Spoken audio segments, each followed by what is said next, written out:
Aksi pencurian terjadi di Masjid Pelabuhan Soekarno-Hatta, Makassar. Pelaku nekat mencuri ponsel milik jemaah saat sholat di masjid.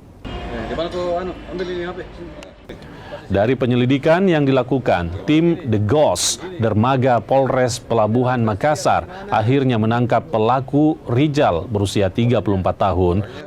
Pelaku ditangkap saat hendak menggadaikan ponsel hasil curiannya di sebuah ATM di Jalan Tentara Pelajar Makassar. Polisi bilang kejadian ini berawal saat korban melaksanakan sholat di dalam Masjid Pelabuhan dan menyimpan tas berisi ponsel di sampingnya. Usai melaksanakan sholat, tas miliknya raib. Pelaku disangkakan pasal 362 KUHP dengan ancaman hukuman 5 tahun penjara.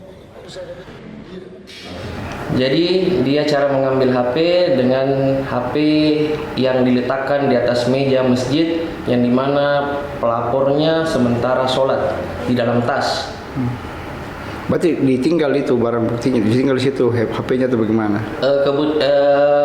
Yang awalnya pelapor mengambil air wudhu sebelum melaksanakan sholat, ambil air wudhu yang dimana beliau menyimpan tas di atas meja masjid.